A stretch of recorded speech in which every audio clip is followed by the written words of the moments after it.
write down these basic formulas that I'm going to call upon in order to prove the left side is equal to the right side in the following trig equations. Now notice that I combined from the cheat sheet the first two equations under the sum and difference formula.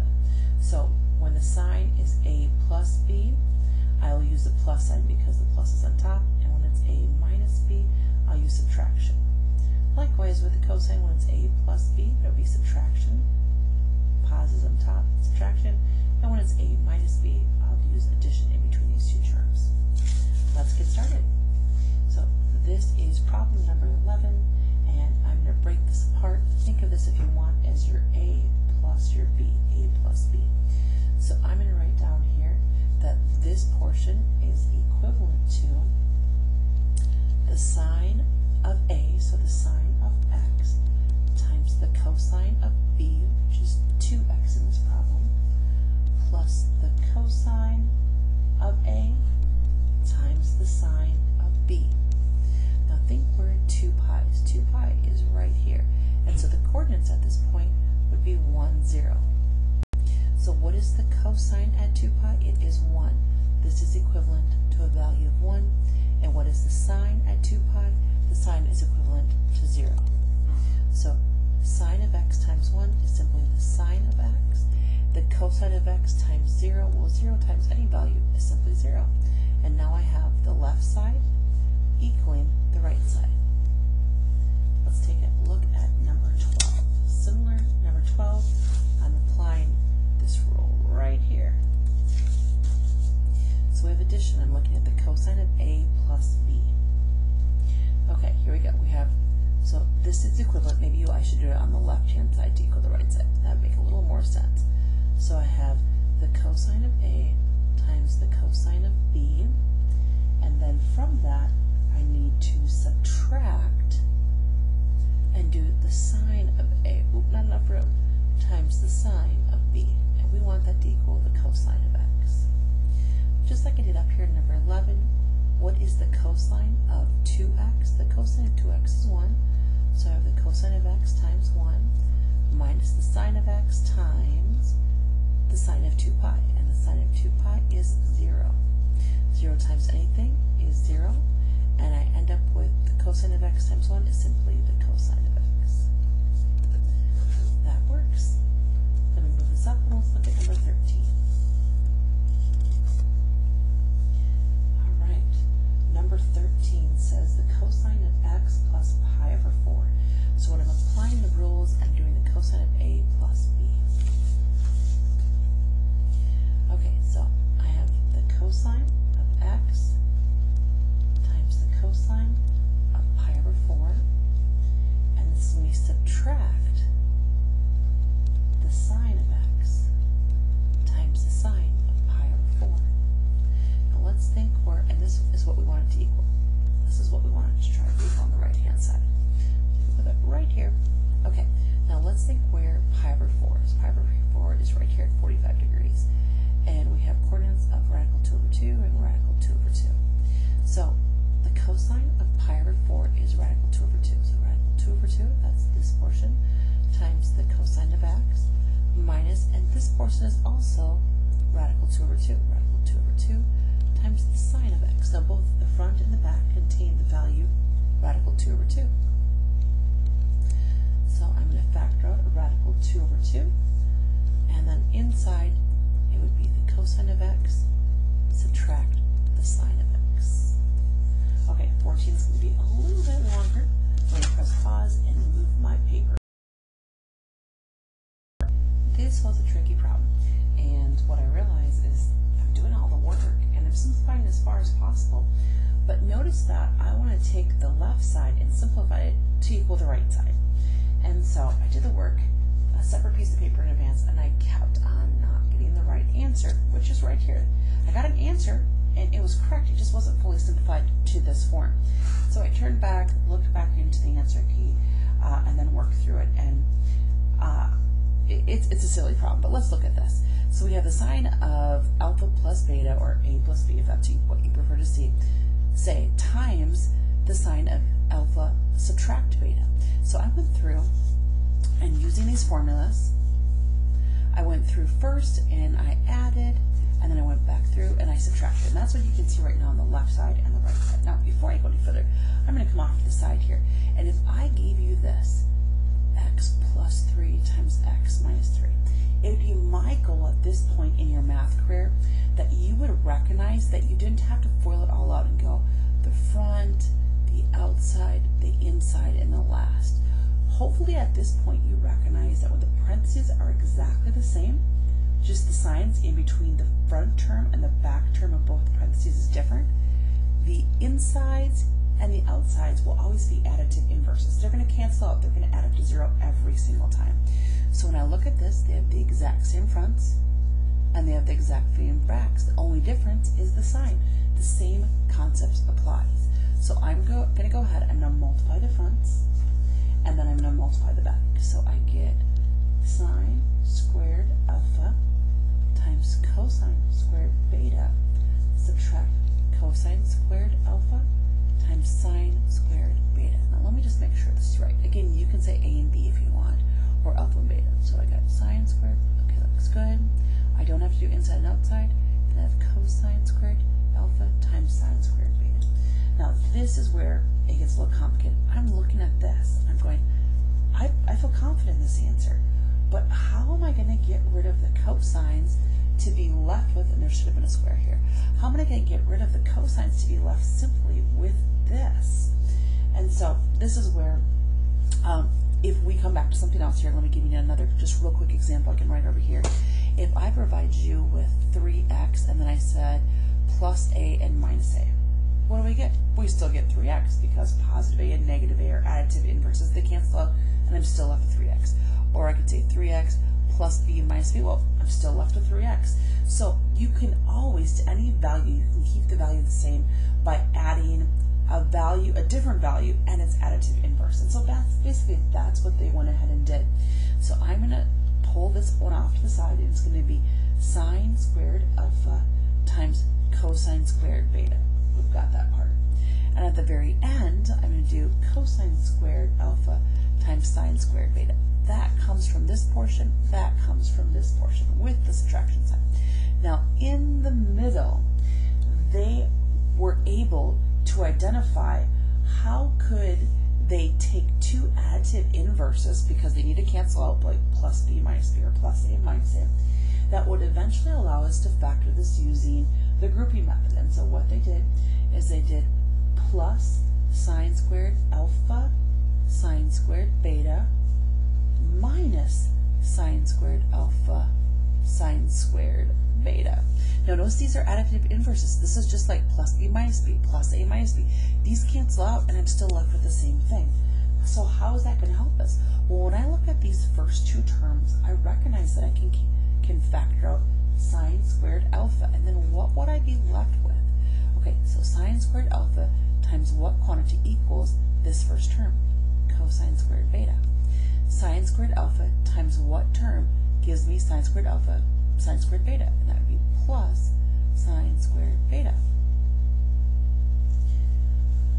Okay, now my next one is going to be minus sine squared beta. Now why did I do that? Because when I look at these two back terms, they both contain a sine squared beta. So what should go in parentheses? So when I distribute the sine squared beta, this is what I'm left with. And it would be sine squared alpha plus cosine squared alpha. Okay, this is what I have now. Okay, so now I'm going to use the, let me move this up here, so this just a little, that gives us a little more space here. Now I'm going to use the most common Pythagorean identity, and that is sine squared x plus cosine squared x equals 1. And that's what I have right here. I have sine squared x, or beta, as long as these are the exact same variables, this is the same as sine squared x plus cosine squared x. See how they have the exact same variables? And we can see that's equivalent to 1. So this value turns into 1, and see I have the exact same variable again. Sine squared alpha plus cosine squared alpha equals 1. So 1 times sine squared alpha, subtract 1 1 times sine squared beta. And now we have the left side, and we pull it all the way down, is equal to the right side.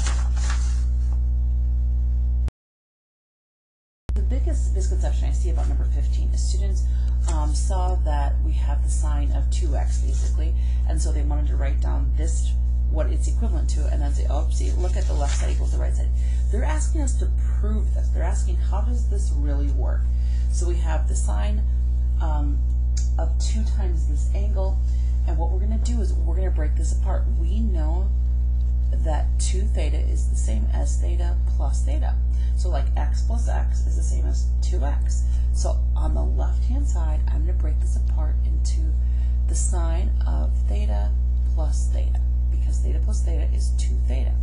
Then I have the sine of a plus b, but my a and my b are both the exact same thing. They're both theta. So I can write this down, but in each position I'm going to put a theta. So this is equivalent on the left-hand side to the sine of theta cosine theta plus cosine theta sine theta. So I have 2 groups that contain sine theta, cosine theta, so 2 groups of sine theta, cosine theta. And now the left-hand side equals the right-hand side. Let me adjust this and we'll go on. And 16, I don't want to just write this down. I want to prove this. I want to prove that fact in number 16. So in the same way, I'm going to write the cosine of theta plus theta equals the quantity 2 cosine squared theta minus 1. All right, so I'm adding. So I'm going to write cosine of theta plus theta, and then I'm going to write this quantity, subtract this quantity, but the a's and b's will both be thetas. So on the left-hand side, I have the cosine of theta minus the sine of theta and the sine of theta. Now, some students may get confused because they're thinking, all right, isn't it supposed to be a's and b's or alpha and betas? But remember, my alpha and my beta are both going to be thetas. So I have cosine squared theta minus sine squared theta. All of that is great, but we want to end up with this. So I'm ending up with a cosine. I recognize that I can replace, oops, sorry, I wrote the wrong one. I recognize that I can replace sine squared. Let's go back to the most basic Pythagorean theorem. I can replace sine squared with 1 subtract cosine squared. 1 subtract cosine squared. So I'm going to come back here and replace sine squared with 1 subtract cosine squared theta. Then I distribute that through, and I have cosine squared theta minus 1, distribute, plus cosine squared theta. Now I have 2 groups of cosine squared theta, so 2 cosine squared theta minus 1 equals 2 cosine squared theta minus 1. Left-hand side equals the right-hand side. So in doing this, we are trying to prove how does the left side equal the right side using the different formulas that we need to have memorized. And so I took 4x and I took it as 2 times, so 2 times 2x. So 2 times 2x is the same as 4x. And so I'm going to see, can I apply, let me find my formulas, can I apply this concept of 2x is the same as 2 sine of x cosine of x, but this x value for me is going to be 2x. All right, so here we go. On the left-hand side, I have 2, again, where am I getting it? I'm going to plug right here. I'm going to plug this back into the formula on the left-hand side. So I have 2 sine, and I'm not just going to put an x, I'm going to put a 2x, and then I have the cosine of not just x, but 2x.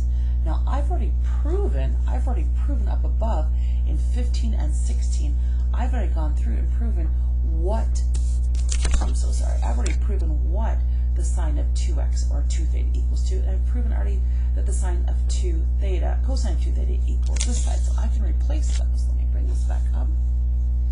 Move it up as far as possible. If you're watching on a phone so you can see it. Okay, so now I'm going to take this portion right here and this portion right here, and I'm going to refer to questions 15 and 16. All right, so I know that in question 15 I can replace this portion with 2 sine of x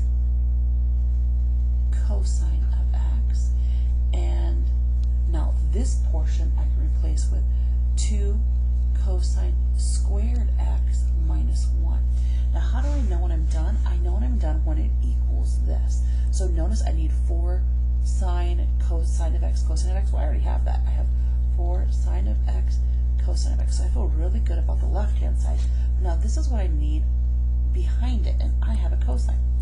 Well, I know that cosine squared is the same as, if I go back here to the most common Pythagorean identity, it's sine squared x plus cosine squared x equals 1. So I can replace cosine squared x with 1 minus sine squared x.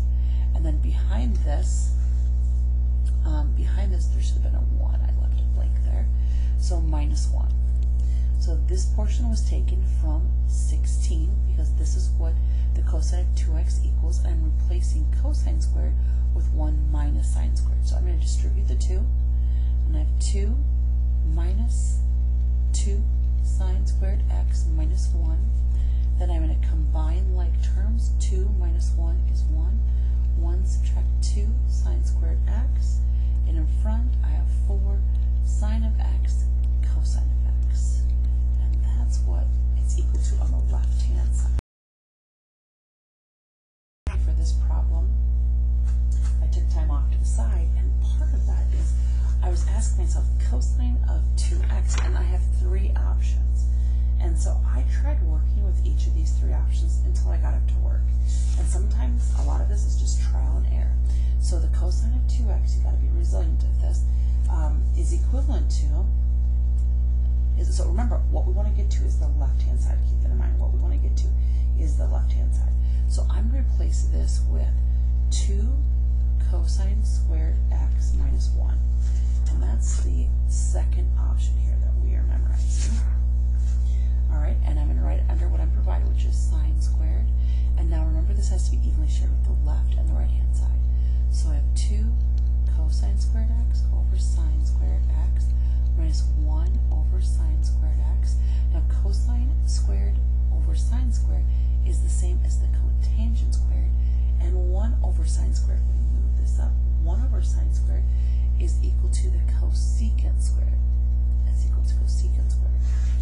All right, so we've got that down now. Now, hold on here. My final answer only has cotangents, but I remember that one of the Pythagorean theorems contains both a cotangent and a cosecant. Notice this. So I'm going to go ahead and I'm going to replace the cosecant squared, so 2 cotangent squared x, and I'm replacing the cosecant. Cosecant squared x is the same as 1 plus the cotangent squared x. Let's distribute that negative sign. 2 cotangent squared x minus 1 minus cotangent squared x. Now, 2 cotangent squared minus 1 cotangent squared is 1 cotangent squared x minus 1, and that's exactly what I have if I move this up just a little bit for you to see. All right, so this is what we are provided, and I wrestled around with this one for some time before I was able to get, and a couple of reasons for that is, I started with which one do I use, right? That's a common one. Which one do I use? Being resilient, as I said before, these, and continue to try until you get one to work. Okay, so I'm going to start right now by looking at the cosine of 2x. And whenever I say the cosine of 2x, I always know I have 3 different options, and that's what makes it just a little bit harder. So I'm going to break this apart into 2 cosine squared x minus 1, and then there's only one option for us, which is nice here, 2 sine of x cosine of x. Now, this is what I know I need to end up with, and so in my mind right now, I'm thinking, what can I do here? So real quick, I noticed that if I take this, because remember this portion needs to be applied to the left and to the right, correct? To the left and to the right. And so when I apply this portion to the left, I can see, okay, I would have cosine squared over sine cosine, and so one of the cosines on the top would be simplified with the bottom, and I'd get cosine over sine, which is cotangent. But then I'm like, how am I going to get tangent on the right-hand side when I only have 1 over the sine of x, cosine of x? It's not making any sense to me. So I thought, what can I do with sine?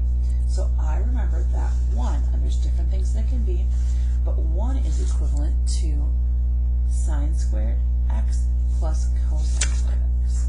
So let me try rewriting this. We have 2 cosine squared x. Now I'm going to replace the 1 with sine squared x plus cosine squared x.